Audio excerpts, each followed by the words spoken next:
Hello, and welcome to another episode of In Just 1 Minute or So. Today we're going to talk about mood-related disorders.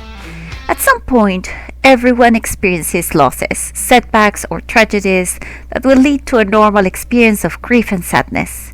People with mood-related disorders experience moods outside the normal range that are longer in duration with more severe symptoms. There are different types of mood-related disorders, but two are the main: depressive and bipolar. Let's talk about depressive disorders or depression. A major depressive episode is characterized by either or both depressed mood or loss of interest or pleasure in nearly all activities. Symptoms may also include a gain or loss of weight because of appetite changes, problems with the sleep, irritability, and thoughts of suicide for a period of at least 2 weeks.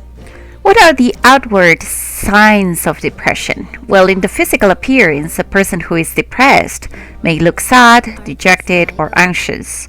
They speak slowly in monotones. They look unkempt, that is, a lack of attention to physical appearance and personal hygiene. They have slowed thinking and body movements, or they can be agitated as well, unable to sit still. They have also a decreased energy, and tiredness and fatigue is most usual. People with severe depression often describe being emotionally blunted or numb and beyond tears. Attitudes. Individuals living with depression commonly have a negative view of themselves, the world, and the future. The thoughts often follow themes of hopelessness and helplessness. Individuals in a major depressive episode often have a sense of worthlessness or guilt even, and may misinterpret neutral or trivial events as evidence of personal defects. Blaming oneself for being sick and failing to meet responsibilities is very common. People who are depressed may say things like, "I'm a failure. I have let everyone down. It's all my fault.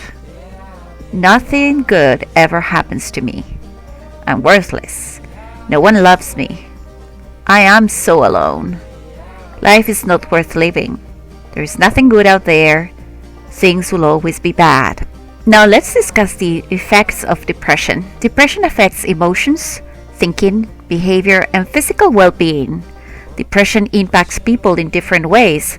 Some examples are effects on emotion like sadness, anxiety, guilt, anger, mood swings, lack of emotional responsiveness, helplessness, hopelessness, irritability.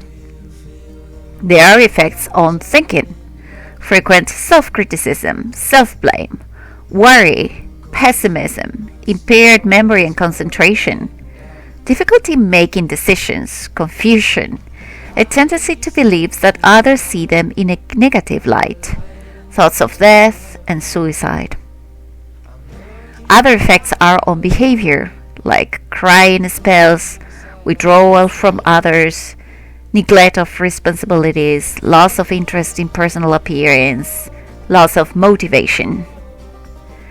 Other effects are physical, like chronic fatigue, lack of energy, sleeping too much or too little, overeating or loss of appetite, constipation, weight loss or gain, irregular menstrual cycle, loss of sexual desire, unexplained aches and pains. Not every person who is depressed has all these symptoms. There are different levels of depression, which are based on the number and severity of the symptoms. Even though a person may not have the required number of symptoms to be diagnosed with clinical depression, the impact can still be significant. And that's all for today. Thank you so much for joining. See you next week.